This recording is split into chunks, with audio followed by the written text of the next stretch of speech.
Hello everybody. Okay, first off I just want to say this is not a usual video.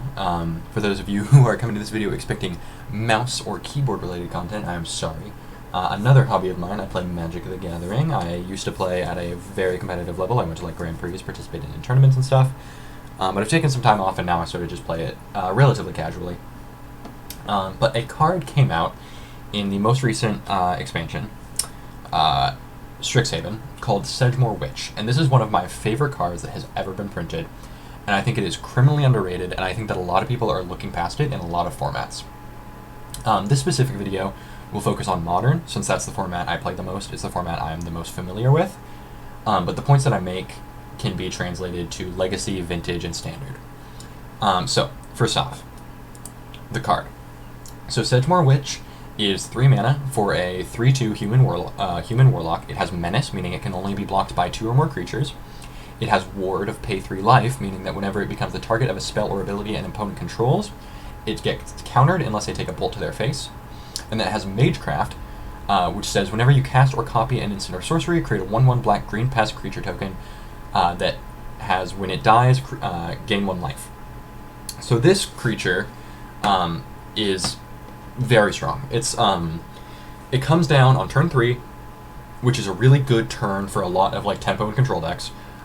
It's a 3/2 with Menace, meaning that it can actually attack very effectively. Ward, especially in control mirrors. The Ward of pay 3 life, I think, is a very underrated ability on this card, because in control mirrors, the other player is not going to want to be taking a bolt to the face to deal with this witch. And in aggro mirrors, they're probably just not going to have, well, not mirrors, but in aggro matchups, they're just straight up not going to have the answers to this card. So Sedgemoor Witch is a card that will probably stay around for at least 1 untap, meaning that you can, unlike other cards that we'll look at later, you can actually slam this card on curve and expect to untap with it. And then it also gives you life gain and blockers. And this is something that is incredibly strong for control decks. Because, again, when we look into similar cards further on in this presentation, we will look at a lot of cards that can build big boards for you, but none of them actually gain you life, and none of them actually get you back into a game. They just give you blockers. This card can give you blockers and get you back into the game. So, Synergies. First off, Hand Attack. So, Hand Attack is something that you play in Modern. It's something that is very strong in Modern. These are the 2 premier hand attack spells, Thoughtseize and Inquisition of Kozilek. And they are both 1 mana sorceries. So they are 1 mana cards that are going to trigger your Sedgemoor Witch. All 1 mana cards that will trigger your Sedgemoor Witch are synergistic, however these particularly are because they do a thing that you want in archetypes in which you are playing Sedgemoor Witch, and they give you those tokens and synergize with Sedgemoor Witch. And then, keeping with the theme of 1 mana instants and sorceries, cantrips are also something that's extremely synergistic, because again, these are things you want to be playing in archetypes that play Sedgemoor Witch, and then they are also things that synergize with Sedgemoor Witch. But again, for the most part, if you are playing Sedgemoor Witch in a instant or sorcery heavy deck, such as a blue-black control, Grixis control, Esper control, or even some Jund lists that lean more towards instants and sorceries, Sedgemoor Witch is going to have a lot of cards that synergize with it. So, similar cards. Because the archetype of a low mana creature that creates tokens for you in a controller mid-range build is something that has been around for a long time. However, I don't think any creature has done that job as well as Sedgemoor Witch has, and here I'm going to go into, I believe there's 5 cards that are very similar to Sedgemoor Witch, but in my opinion, are just worse. So first off, Monastery Mentor. When I saw Sedgemoor Witch, this is the card that most came to mind, and I think that this is the only card that I will mention, other than maybe the last one, that I feel isn't actually strictly outclassed by Sedgemoor Witch. So Monastery Mentor is a 2/2 with Prowess, and whenever you cast a non-creature spell, you put a 1/1 with Prowess onto the battlefield. So this creature is much, much better at closing out a game, because it can become high power, and so can its tokens. However, if you are behind, it is very hard to get back into a game with Monastery Mentor. Additionally, if you are not triggering its ability, it is not a good creature. A 2/2 with Prowess for 3 mana is very bad. If you are not actually creating multiple tokens per turn, it is very bad. Whereas Sedgemoor Witch, it's a 3/2 Menace Beatstick, in addition to its token creating ability. So if you slam Sedgemoor Witch on 3, they can't really deal with it well, and then you untap, you have a beat stick, and you can create tokens, whereas Monastery Mentor, you need to do other things in the same turn. So Monastery Mentor is more of a turn 5 or 6 play. It is not a turn 3 play. The next card is Young Pyromancer. Young Pyromancer is a 2 mana 2-1. Whenever you cast an instant or sorcery, you create a 1/1 red elemental. So the pros of Young Pyromancer are that it is 2 mana, and therefore it can come down on turn 2, it can come down on turn 3 with a spell, it can come down on turn 4 with 2 spells. But again, similar to Monastery Mentor, it is a very weak creature on its own. It dies to literally everything. It's a 1 health creature, and therefore it is more of a turn 4 or turn 5 play. Additionally, its tokens don't actually do anything other than block, and at 2 mana, at 2 power, it cannot actually do much attacking on its own. So Young Pyromancer, I feel, is still a very strong creature and still has its place. But it's much more of a sideboard card in Modern. It's much more of a card that you want to have in certain matchups. The next creature is Talrand. This is not a card that sees much play in Modern, but I wanted to include it because it is a comparison point.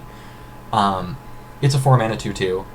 It is not a strong creature, but it's not a strong creature on its own. It costs too much mana. However, it creates 2/2 blue drakes with flying, which can close out a game incredibly effectively. However, I feel that Talrand is just completely outclassed by the likes of Monastery Mentor. And then we have Seasoned Pyromancer, which similarly to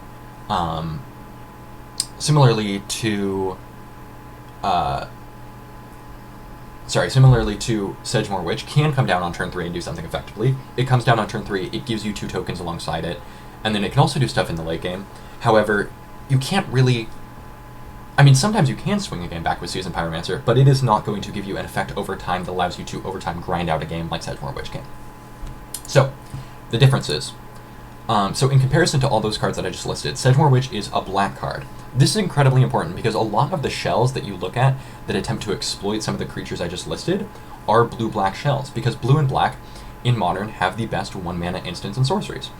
So, although Esper Mentor lists aren't really popular right now, if you look a year or two back, Esper Mentor lists were really popular, and that's because Esper, you combine the white of Monastery Mentor with the blue and the black of Dimir, and they give you those really, really good 1-mana instants and sorceries to cast. So the fact that it is in black means that you don't need to be splashing that third color, or if you do splash that third color, you can splash into something like red that gives you Lightning Bolt. It gives you good removal. So it being in black means that you don't need to splash exclusively for your endgame threat, and your endgame threat can exist within the colors you're already playing. Additionally, Protected by Ward, as I alluded to earlier, is an incredibly important ability, and I think that it's something that people are heavily overlooking because, for the most part, paying 3 life is something that people are willing to do in Modern. However, I think that for this card in particular, people are kind of looking past the fact that in the matchups in which paying 3 life is irrelevant, which is against aggro decks, they don't really have the answers for it, and against control decks in which paying 3 life is relevant, it's relevant. So, although in an Esper control matchup they will be able to path to exile your Sedgemoor Witch, you'll also just bolt them for that. And additionally, if you get into a counter war over that path to exile, you're creating tokens. And then it's a good beat stick on its own. This I also talked about earlier. This basically just means that although its tokens aren't closing out the game for you, a 3/2 with Menace will close out the game for you. That's just a 7-turn clock, which, although that doesn't sound great, in a control mirror, a 7-turn clock is actually really effective, especially if you create a few tokens you're attacking with. And then life gain outlet. This is something that is hugely important, especially for people that are playing Grixis control variants, in which you don't have your overtime life gain that you might have in an Esper or a blue-white variant. This gives you that life gain outlet that, although you're not going to gain like 20 life out of it, you're going to gain 5 life throughout a game, and that's going to be enough to pull you back from Lightning Bolt range against an aggro deck. It's going to pull you away from a 1 Gurmag Angler swing or something, and that is also very important. So although a 1/1 green pest is not necessarily a strong creature to attack in with, it's attacking in, and then when it's dying, it's giving you a life. So this is a creature that although it's not closing out the game as effectively as Monastery Mentor, it is keeping you from dying very effectively, because it's giving you those chump blockers that also give you life when they die. However, more differences. What Sedgemoor Witch isn't, it is not 2 mana, which means you're not playing it on turn 4 with 2 cantrips. So therefore, there are some differences between it and Young Pyromancer. Like, I think that Young Pyromancer is still very playable, and I don't think that Young Pyromancer is just now irrelevant because of Sedgemoor Witch. A lot of decks in Modern kind of cap out at 3 or 4 lands, and therefore, being 3 mana means that you can't Sedgemoor Witch plus a spell on turn 3, and I think that that is very important. Additionally, being 3 mana means that you can't play it in Lurrus decks, which, for Grixis control, Lurrus variants are extremely popular right now. So being 3 mana means that you can't be playing Lurrus in the same deck, and that might be a downfall for it if you are looking into Sedgemoor Witch. It is not a snowballing effect in the way that Monastery Mentor might be. You're just getting a 1/1 per spell you cast. That being said, if you are in a control variant in which you're looking to win over time, that snowball might not really matter. But if you're playing more of a mid-range variant, that might matter, and therefore you might look towards either cheaper options or more powerful options. And it's also not a good creature type, in that it is not a wizard, it is not a shaman. Those are both archetypes, sorry, not archetypes, those are both creature types that have a lot of synergies in Modern. It is a warlock. It is a human, and perhaps you could have some human synergies. And this is an extremely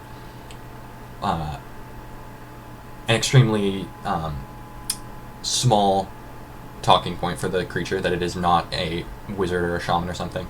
But it's something worth noting, and I think that if you are very on the fence between I guess Monastery Mentor is a monk, which isn't good either, but if you're on the fence between like Young Pyromancer or Sedgemoor Witch, maybe Young Pyromancer is better for you because it's a shaman and you can synergize with that. So, finally, conclusions. In my opinion, Sedgemoor Witch is one of the best new creatures in Modern, and I feel like it has not been getting much attention.